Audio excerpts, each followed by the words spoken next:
भाइयों, मैं धर्मपाल मलिक जींद से हूँ। आज का हमारा वीडियो का विषय है पंडित लक्ष्मीचंद।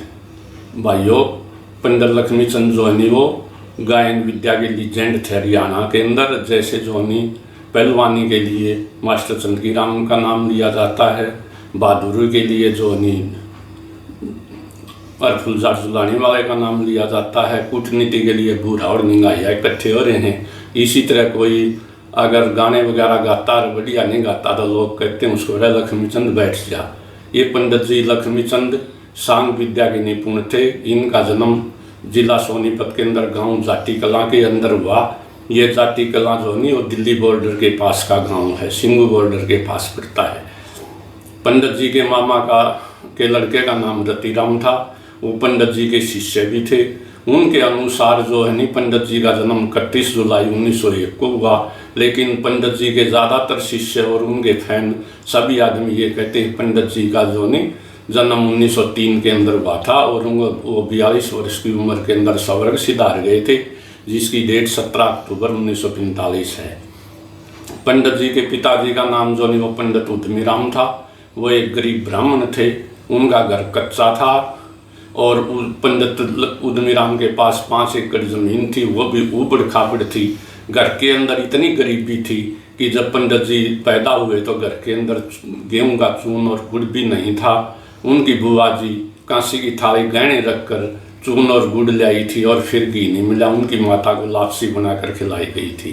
पंडित जी के बड़े भाई का नाम कंगन था। दूसरा नंबर पंडित लक्ष्मीचंद का था। फिर उनकी बहन थी जिसका नाम धन्ना देवी था। फिर दूसरी बहन थी जिसका नाम छुट्टो देवी था। फिर उनका छोटा भाई दीपचंद था और फिर उनकी छोटी बहन थी। इस प्रकार पंडित जी 3 भाई और 3 बहन थे।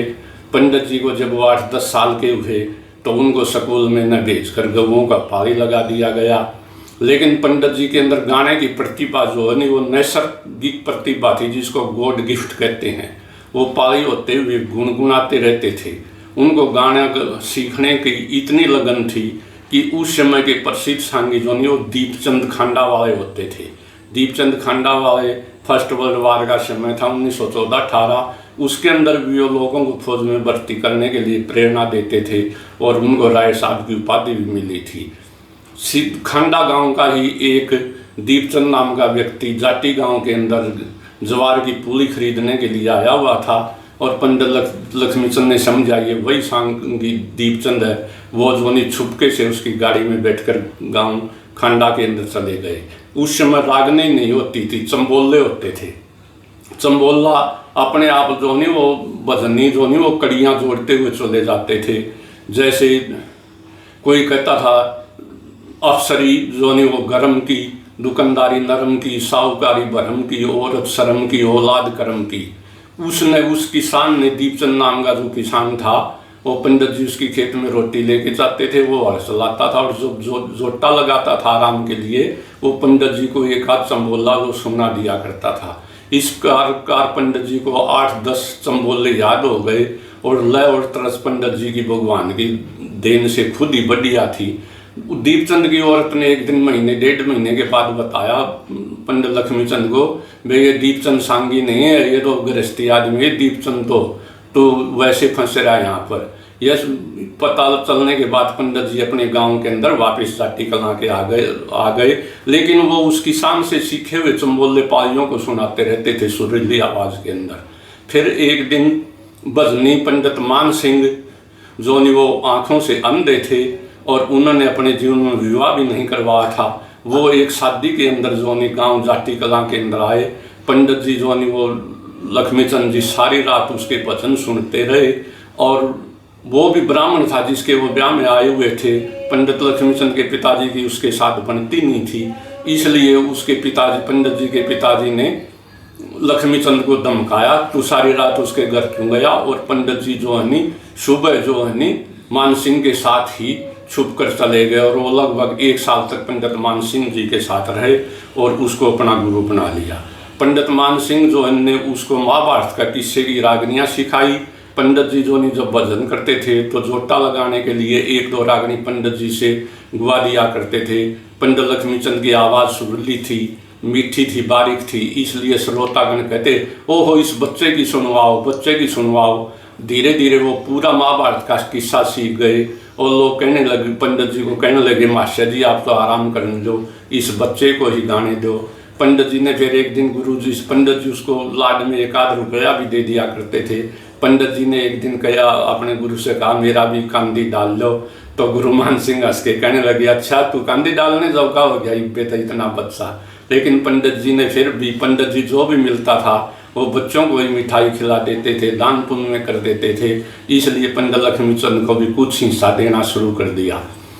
और पंडित जी जो है वो अनुशासन गुरु मान सिंह इतने अनुशासन प्रिय आदमी थे कि वो गऊ पर कभी नहीं बैठते थे, बैलों पर, इसलिए वो घोड़ी पर चलते थे। 2 शिष्य उनकी घोड़ी पकड़ते थे और वो इतने अनुशासन प्रिय थे, गलती होने पर अपने शिष्यों को थप्पड़ भी मार दिया करते थे।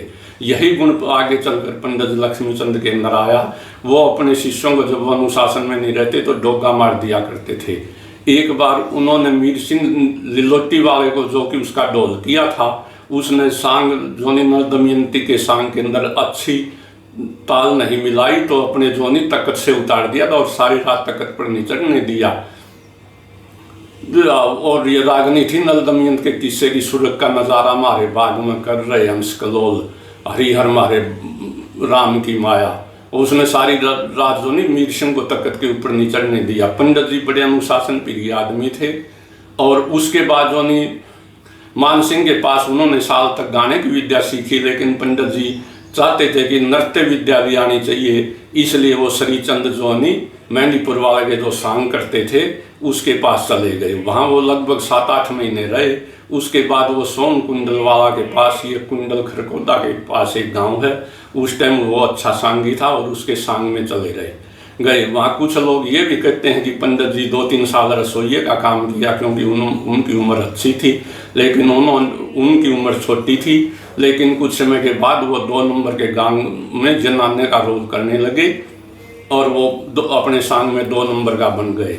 एक बार जो नहीं बरेली जाट रेजिमेंट के अंदर सांग गया हुआ था और सोन कुंडल वाला ने कहा कि जो है नी तू गुरु मान, सभी शिष्य मेरा जो मेरे को गुरु मनाते हैं, लेकिन तू मान सिंह को शिष्य गुरु मानता है, जो कि अंधा था।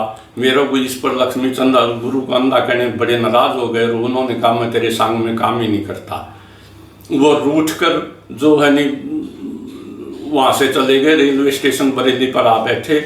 लेकिन वहाँ से शंकर सिंह होता था मैम का सूबेदार, पंडित जी के उसके साथ दोस्ती थी, वो उसको ले गया इस शर्त के ऊपर क्योंकि केवल मैं बरेली के अंदर सांग करूँगा, उसके बाद इसके साथ सांग नहीं करूँगा।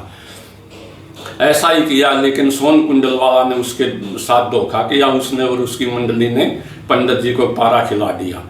पंडित जी जो बरेली से गांव में आ गए। जब उन्होंने देखा पारा खिला दिया है, उनकी आवाज़ नहीं निकल रही थी, तो वहाँ भी बरेली के अंदर भी पंडित जी ने शराब पीना कैसे सीखा मैं ये बताता हूँ।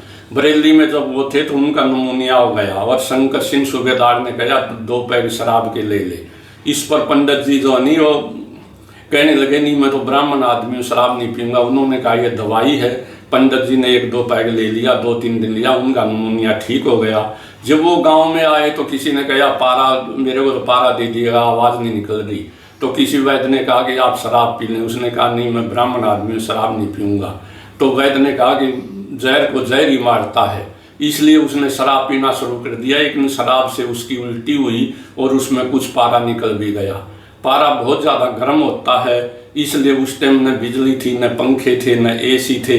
इसलिए पंडित जी अपनी चारपाई को जो 2 रस्से बांध के और कुएं के अंदर लटका देते थे। एक जाला वाला कुआं है जो जाटी के पास खेतों में पड़ता है, पंडित जी उस कुएं में लटकाते थे और गान विद्या का अभ्यास करते रहते थे। इस तरह धीरे धीरे उन्होंने वो पूर्ण रूप से तो उनकी आवाज़ नहीं सुधरी, लेकिन 80% सुधर गई। फिर उन्होंने अपने खुद के जो वो सांग बनाए। फिर जो 1920 के आसपास उनका एक गुरु भाई था जयपाल, जो माजरा का रहने वाला था, उसने कहा आप सांग मंडली बनाते हैं। जल्ली और लक्ष्मीचंद 2 हो गए। एक उन्होंने ढोलकिया लिया और एक सारंगी वाला, एक नकलची और 2-3 आदमियों को मिलाकर सांग का बेड़ा तैयार कर लिया। और पहला सांग किया था उन्होंने मातन के नाइयों के शादी के अंदर, जिसके 25 रुपए लिए थे। यहाँ से पंडित जी की सांग की शुरुआत थी। फिर उसके बाद पंडित जी ने पीछे मुड़कर नहीं देखा और वो लगातार आगे ही आगे बढ़ते रहे। पंडित जी जो ये सही बात है, पंडित जी पर लोग सबसे बड़ा दोष लगाते हैं कि वो एक शराबी था। पंडित जी शराब पीते थे, इसमें कोई दो राय नहीं है। और पंडित जी ने एक बार जो है वो उनके शिष्य की इतराज करते थे। एक बार पहले तो उन्होंने जो शंकर सिंह सूबेदार ने शुरू करवाई, फिर जो उस वैद्य ने कहा आप दारू पियो, जो उसने पारे का इलाज बताया था। फिर भी पंडित जी ने अपने शिष्यों कहने से शराब छोड़ दी थी और उन्होंने 8 महीने तक शराब नहीं पी। लेकिन एक बार वो जामनी गांव के अंदर सांग कर रहे थे और एक फौजी जो नहीं वो आया ये सुनकर के गांव में सांग आया हुआ है।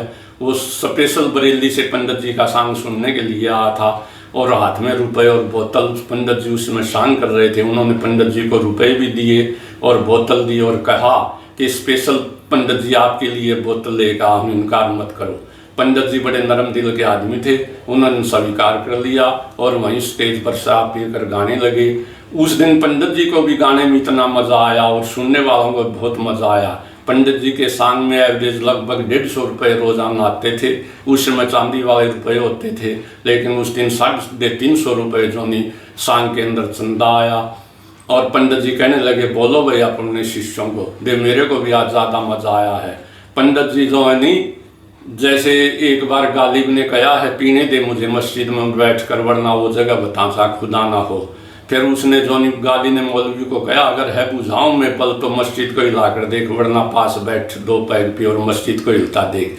ठीक इसी प्रकार पंडित जी एक बार शराब पीकर दीपा नंबरदर के साथ जो स्टेज पर गए और नशे में उन्होंने कहा लोगों ऐसा सांग करूंगा आपको जो है ये स्टेज नाचती हुई नजर आएगी। और उन्होंने ऐसा ही सांग किया कि लोग झूमने लगे उनकी रागनियों को सुन के। इसलिए पंडित जी शराब पी लिया करते थे, लेकिन वो शराब को अच्छा नहीं मानते थे। वो खुद कहा करते थे एक एक दोष सब में पावर लगी चांद में शाही के, मेरे अंदर ये दोष है। पंडित जी ने अनेक सांग किए। शुरू के अंदर वो श्रृंगार रस का सांग करते थे और जैसे कि जिसमें उर्मैन का शकुंतला, हीर रांझा, जानी चोर इत्यादि इस तरह के सांग थे, चंद्र किरण, नौटंकी। लेकिन ज्यों उनका जो है ज्ञान बढ़ता गया वो जवान होते गए। वो बिल्कुल जो नहीं आखिर के अंदर ब्रह्म ऋषि का रूप उन्होंने धारण कर लिया था। उनके शब्दों में एक एक शब्द के अंदर ज्ञान टपकता था। और उन्होंने बाद के अंदर राजा हरिश्चंद्र, सत्यवान सावित्री, लक्कड़हारा, चाप सिंह, सेठ ताराचंद जैसे सांग किए। वो लोगों को सांगों के अंदर शिक्षा दिया करते थे। उनके सांगों में हर प्रकार की शिक्षा थी। श्रृंगार रस था, भक्ति रस था और जो सामाजिक ज्ञान था। एक श्रृंगार रस का और भक्ति रस का इतनी पंडित जी के अंदर इतनी कला थी कि ऐसा उदाहरण आपको कहीं ढूंढे से नहीं मिलेगा। जो मीराबाई के सांग में वो कहते हैं एक पानी का बर्तन धर कर गोरा गोरा गाथ पवित्र करके ठाकुर जी की मूर्ति धर के पूजा करने लगी मीरा। जैसे सूरदास जी जो नहीं रासलीला के अंदर कहते हैं कि एक बार कृष्ण भगवान गोपनिया यमुना नदी के अंदर नहा रही थी, कृष्ण भगवान उनके वस्त्र उठाकर पेड़ पर चढ़ गए। ठीक इसी तरह का सीन, लेकिन शुद्ध भाषा के अंदर नहाते हुए मीराबाई का सीन, बर्तन में पानी भर कर गोरा गोरा गात पवित्र करके और साथ में भक्ति, कृष्ण जी की मूर्ति, ठाकुर जी की मूर्ति धर कर जौनी पूजा करने लगी मीरा। ऐसा सामंजस्य भक्ति और श्रृंगार रस का कहीं आपको देखने को नहीं मिलेगा। पंडित जी की उपमाएं भी इतनी थी जो कहीं भी आपको नहीं मिल सकती। ठीक है, लोग कहते हैं वो संस्कृत के कालिदास से बराबरी करते हैं। कालिदास ने भी शकुंतला के अंदर बड़ा अच्छा नाटक लिखा है, मैंने पढ़ा है। काली दुष्यंत शकुंतला कहता, जब वो कहती है कि आपने मेरे साथ गंधर्व विवाह लव मैरिज की थी, तो दुष्यंत कहता है कि औरत जाति तो पशु पक्षियों में भी इतनी चालाक है कि कोयल अपने बच्चे कौवे से पलवा लेती, आप तो साक्षात औरतम और आप झूठ बोल रही हैं, अपने लड़के को मुझसे पलवाना चाहती हो। पंडित जी ठीक इसी तरह की इतनी उपमाएं देते हैं कि आप जो नहीं अंदाजा भी नहीं लगा सकते। जब जो धर्ममालती के सांग में वो कहते हैं सिंगल दीप में बसम पदमनी, सर्पा शीश मणि है, सीप में मोती, पत्थर में हीरा, तू हीरे बीच कणी है।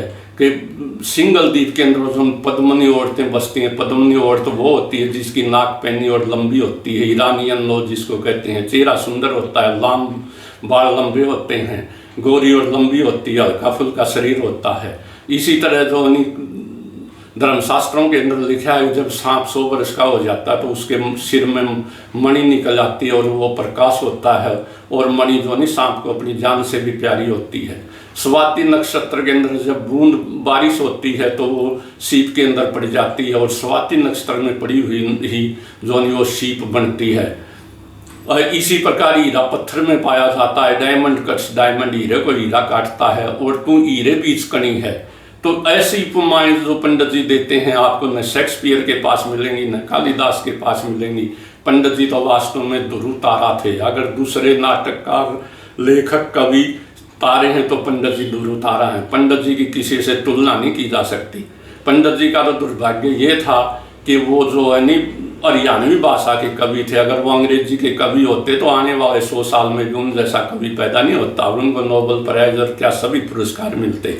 मैं आपको एक छोटा सा उदाहरण देता हूँ शिव कुमार बटालवी का, जो 1936 के अंदर पैदा हुए थे, और उसने पूर्ण भगत के ऊपर, नूना दे के ऊपर किताब लिखी है, लूना।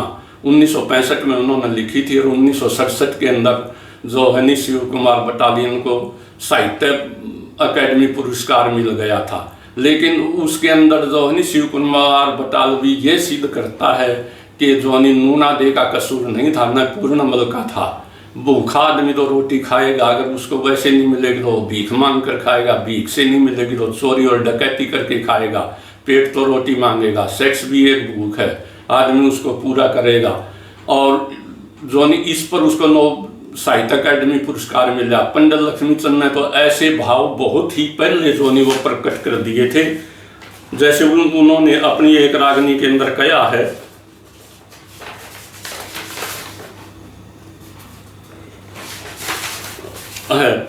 पंडित जी ने नूना दे कहती, मेरा स्त्री हारा रूप चमक जनो बिजली चमके गन में, मीठे बोली से जनो कोयल कुकर बन में, तेरी चंदा कैसी शान देख मेरे उठन और बदन में, बुढ़े बुढ़े तो थी बली कुवारी, दुख होया जवानी पन में। यही बेमेल विवाह की बात जो शिव कुमार बटालवी करता हो, यही पंडित लक्ष्मीचंद करते हैं कि बुढ़े से तो मैं कवारी अच्छी थी। आगे पंडित जी कहते हैं, विश्वे 3 मर्द महो से 17 विश्वे नारी, वीर मर्द की जोट मिलन कहें ऋषि ब्रह्मचारी, तोषक तकिए लग रहे बिछ रही पलंगवारी, कहे मान सिंह ख्याल करे न त्री क्यों गई अक्ल मारी, नीर गेर के तप्त बजाए देनु लक्ष्मीचंद गाता, जिसकी कोख से जन्म लिया उसने कहिए माता। तो पंडित जी भी यही कहते हैं, वीर मर्द की जोट मिलन कहें ऋषि ब्रह्मचारी। यही शिव कुमार बटालवी कहता है, बेमील वेवा नहीं होने चाहिए। पंडित जी को तो, शिव कुमार बटालवी को तो साहित्य अकेडमी नोबेल पुरस्कार मिल गया, लेकिन पंडित जी को तो सिर्फ लोगों की वाह वाह ही मिली। उस समय के पूंजीपति और जो राज के लोग थे वो पंडित जी का विरोध करते थे। वो कहते थे पंडित जी तो अश्लील गाना गाते हैं।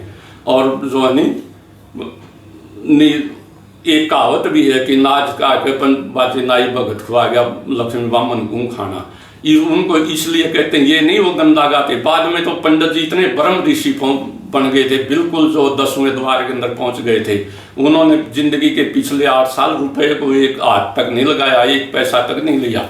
उनके शिष्य उनके हिस्से का पैसा उनके घर दे आते थे, न उन्होंने कभी पैसे गिने न घर वालों से पूछा। और इस पर जो नहीं बाजे नाई जो था नहीं, लोग तो यहाँ तक कहते हैं पंडित जी ने बाजे नाई को मरवा दिया था। 26 फरवरी 1939 को जब बाजे नाई की मृत्यु हुई, किसी ने छुरा घोंप दिया था, तो डिस्ट्रिक्ट रोहतक के अंदर हुमायूंपुर के अंदर पंडित जी सांग कर रहे थे, और पंडित जी रोने लग गए और कहने लगे आज तो मेरी बाजू कट गई। वो पंडित बाजेराम उनको इतना प्यारा था। तो पंडित जी वास्तव में भगत थे और भविष्यवाणी कर दिया करते थे। वो उन्होंने गांव जाति कला के अंदर सांग किया और बारिश नहीं हो रही थी। जब पद्मावत की रागनी गाई तो बरसने लग गया, वो तो राम बरसने लग गया था, वैसे भगत थे। एक बार वो गांव पैरावर के अंदर सांग कर रहे थे, जब पद्मावत के बारे में उन्होंने कहा कुल थी 15 किलो भोज में, तो एक चौधरी ने कहा पंडित जी 15 किलो की भी औरत होती हैं। तो पंडित जी ने कहा वाह कोसी बागी बरोड़ की थी, वो तो जो नहीं उसकी ऊँट थी, सौरभ की ऊँट थी, 15 किलो वजन था। लोग हंसने लगे और लोगों ने कहा पंडित जी डटो, आपको क्या पता लग गया, आपको कैसे पता लग गया ये आदमी बाकी ब्याह रखा है। तो तो पंडित जी इतने दूरदृष्टि के आदमी थे, उन्होंने पहले ही बता दिया था कि एक औरत का चीरण हुआ था द्रौपदी का, 18 सोने दल खिल गए, महाभारत का युद्ध हो गया। कल युग आएगा जब कोई भी औरत, हर औरत का चीर जो नहीं सिर के ऊपर चीर नहीं होगा, खुले सिर फिरा करेंगे और औरतें नौकरी किया करेंगी। अब आता है पंडित जी गुरु भक्ति। पंडित जी इतने गुरु भगत थे कि वो अपने गुरु के इतने वो गुरु भगत थे, उन्होंने जो नहीं सोन कुंडल वाला के लिए वो अपने गुरु से बिगाड़ ली। वो गुरु की कहा, पंडित जी कहा करते थे, मान सिंह गुरु निराला, लक्ष्मी चंद जमूरा पाया, गुरु ब्रह्मा गुरु विष्णु गुरु महेश्वर गुरु साक्षात्कार ब्रह्मा तस्मै गुरु नमः। वो इस थ्योरी के अंदर विश्वास करते थे, अपने गुरु को भगवान मानते थे। एक बार समायल गांव के अंदर पंडित जी शांत कर रहे थे, तो किसी ने कहा, पंडित जी आपने यो अंधा के गुरु बना। पंडित जी ने सेठ ताराचंद के अंदर तुरंत रागनी बना दी। साधु और गृहस्थी का मेल नहीं है, साधु का जो नहीं बस्ती में बसना हंसी खेल नहीं है। लक्ष्मी चंद विश्वास हो गया, गुरु की दया तो पास हो गया, वो फैल नहीं है। तो पंडित जी बड़े गुरु भगत थे।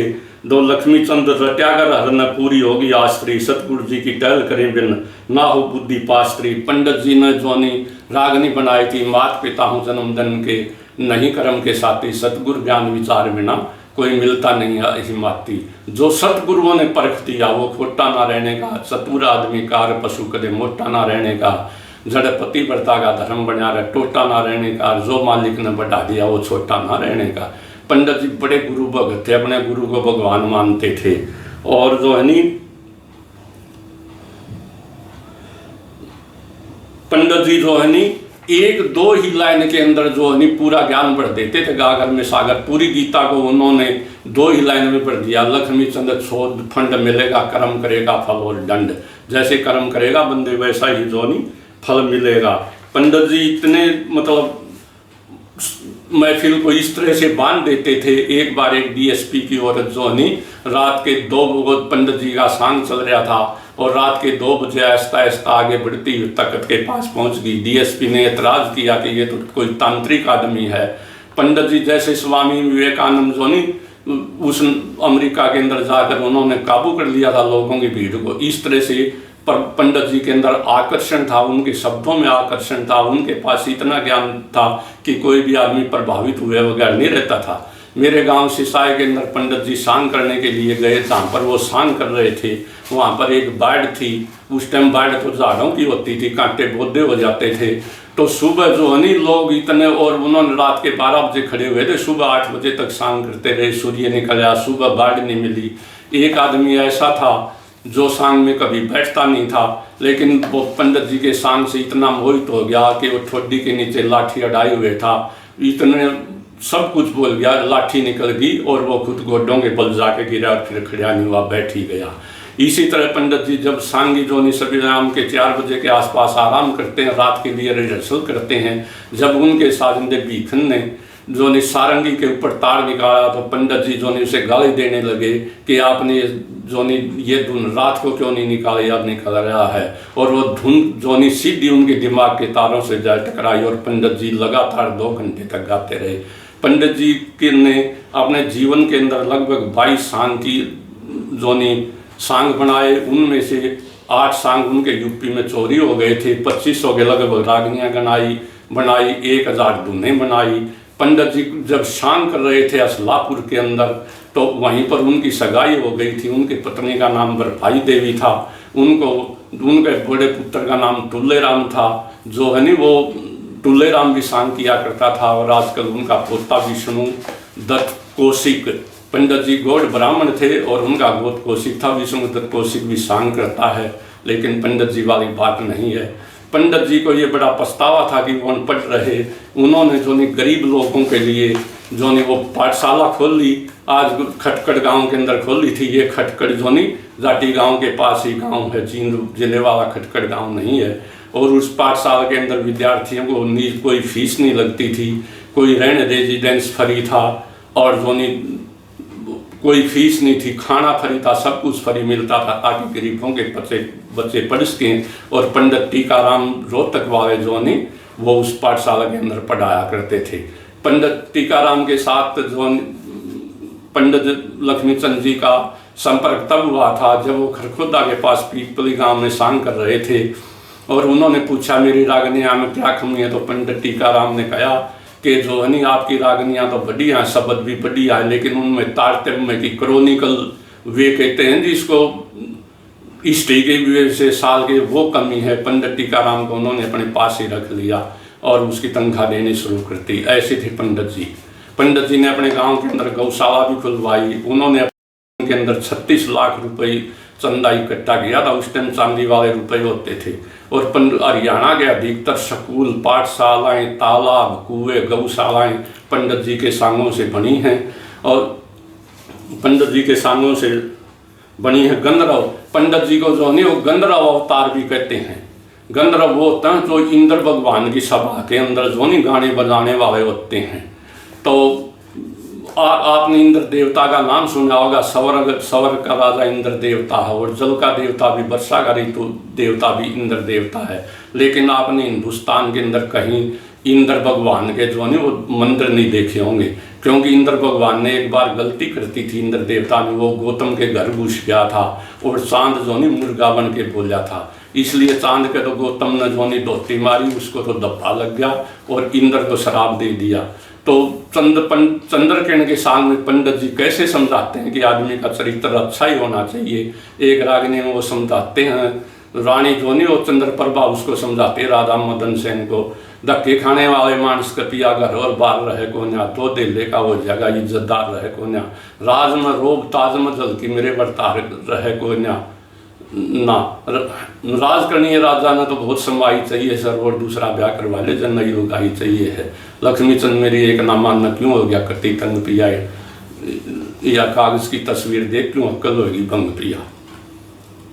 तो इसी तरह पंडित जी जो सीन खींचते थे, एक बार उन्होंने एक औरत को जो ने सूर्य को पानी देते हुए देख लिया, तो वो कहावतों को कैसे बदल देते थे पंडित जी। वह बराई वीर का तो सांप की साडर हो है, तो वो कैसे कहते हैं सूरज को जल दोनों हाथों के में ले लोटा पानी का, सूरज को जल देते देखा रूप स्टानी का।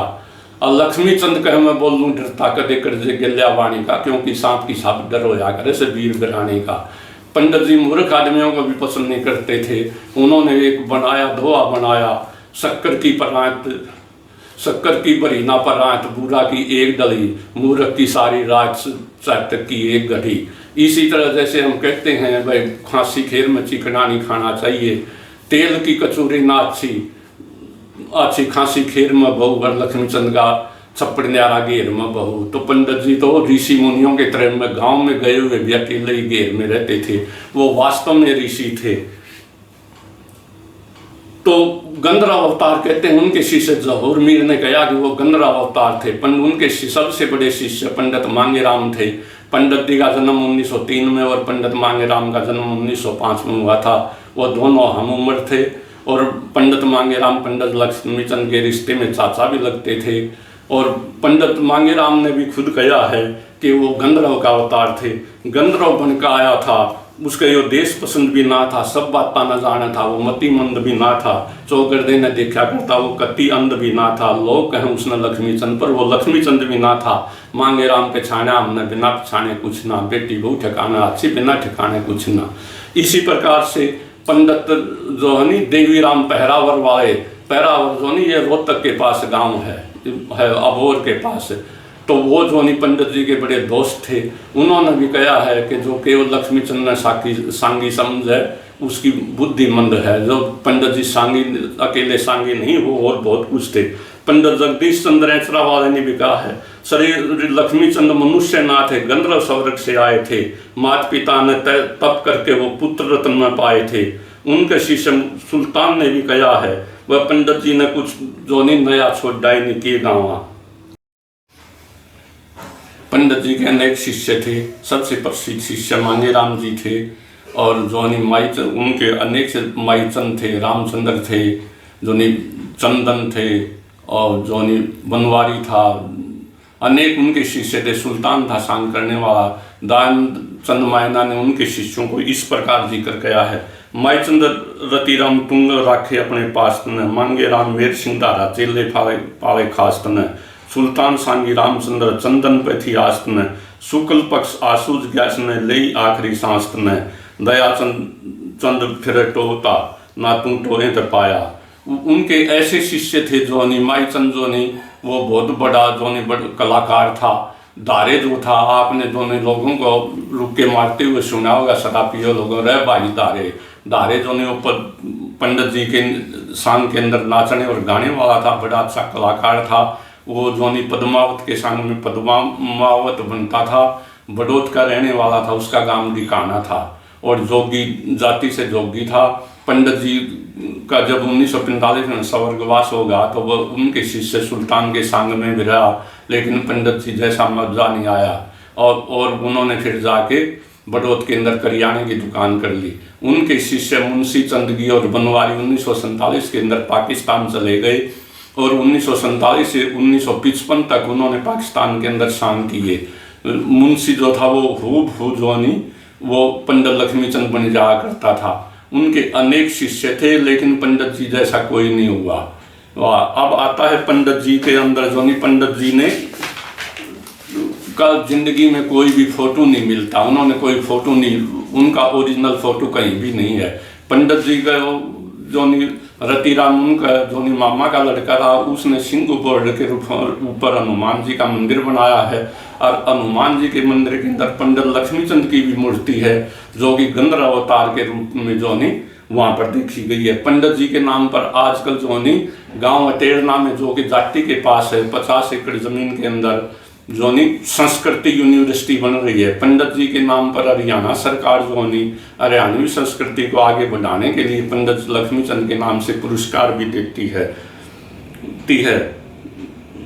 पंडित जी जो है वो वास्तव में बड़े विद्वान थे और वो विद्या के प्रचार के लिए उन्होंने बहुत कुछ किया। अब आता पंडित जी स्वराज उगास कैसे हुआ। पंडित जी गांव अरसाना के अंदर जो है वो सांग कर रहे थे और वहाँ पर जो उनके गुरुकुल के 2 शिष्य वो गए और उन्होंने स्टेज के ऊपर जाकर पंडित जी ने उनको बुला लिया, बता के आपके दूसरे पुत्र रत्न की प्राप्ति हो गई है। यह सुनकर पंडित जी को बड़ा धक्का लगा, क्योंकि पंडित जी तो तत्वदर्शी आदमी थे, वो सब कुछ जानते थे। वो जबकि स्टेज पर वो कभी एक बार खड़ा होने के बाद बैठते नहीं थे, 24 घंटे सांग करते रहते थे लेकिन बैठते नहीं थे। वो मुद्दे के ऊपर बैठ गए। लोगों ने पूछा क्या हुआ, कोई बुरा समाचार है? पंडित जी ने कहा नहीं, पुत्र रत्न की प्राप्ति हुई है। फिर वो 2 मिनट के बाद फिर मुद्दे पर बैठ गए, फिर दोबारा खड़े हुए। उन्होंने कहा लोगों का बड़ा अच्छा समाचार, उन्होंने कहा नहीं बुरा समाचार है, न वो पुत्र दीर्घायु होगा, न वो लंबे समय तक जिएगा और न हम लंबे समय तक जिएंगे। उसके बाद जो है पंडित जी ने, क्योंकि पंडित जी जो है वो अपने राग भजनों के अंदर कहा करते थे कि आदमी को वेद के अनुसार एक पुत्र पैदा करना चाहिए, और पंडित जी का भजन भी है। वर्त धर्म के पालन के में याद वेद का लेख कर, अतिथि सेवा दान पुण्य और सारे कर्तव्य नेक कर, गौ ब्राह्मण साधु की सेवा सब कर्मों की देख कर, वेद रीति से सही समय पर पुत्र पैदा एक कर। पंडित जी अरसाना से के गांव में शांत करने के बाद राई गांव के अंदर गए। वहाँ वो जो शादी के अंदर उन्होंने सांग करना था, वो बारात में भी गए। और जो राय के बाद उनका आखिरी सांगो कमासपुर गांव के अंदर था। उसके बाद उन्होंने सांग नहीं किया, वो बीमार पड़ गए। कहते हैं उसके बाद वो जो जमुना जी के अंदर नहा के समाधि लगाए हुए थे। एक दिन समाधि की अवस्था के अंदर उनको ऐसा प्रतीत हुआ जैसे यमुना जी के परले किनारे से गऊ आई, वो आकर घास चरने लगी। फिर उसने देखा जैसे गऊ उनके बिल्कुल नज़दीक आ गई और उसके ऊपर छाया किए हुए है। उन्होंने आंखें खोल ली, तब गऊ माता जो नहीं वो पास में खड़ी हुई थी। पंडित जी ने गऊ माता के गर्दन पकड़ ली और कहने लगे, हे माते आप कौन हो, गऊ माता हो या जमुना माई हो? तब गऊ माता ने कहा, नहीं मैं गऊ माता हूँ और आपको जो है आपकी मृत्यु का संदेश देने के लिए आई हूँ। आपका समय पूरा हो चुका है, 10 दिन के बाद मैं फिर दोबारा आऊँगी और आपको भगवान के पास ले जाऊँगी। पंडित जी ने अन्न छोड़ दिया और व्रत शुरू कर दिया। और 10 दिन के बाद संवत 2002 आशुज का महीना शुक्ल पक्ष और ग्यास के दिन पंडित जी ने जो नहीं वो भगवान के पास पहुंच गए। उनके दोस्त देवीराम पैरावर वाले ने उनकी मृत्यु को इस भजन में ऐसे प्रकट किया है। जमुना जी में तो लिकड़ गऊ एक चरण घास में आएगी, आँख खुली जब देखने लग गया कति पास में आएगी। गऊ ब्राह्मण साधु की सेवा की समझ दास में आएगी, नू बोली चलो ऋषि जी टाइम हो लिया कहन खास में आएगी। फिर हाथ जोड़ पाया में पड़ गया, बता गऊ से कि जमुना माई, शुक्ल पक्ष की व्यास तिथि ने लई सौरभ की राई।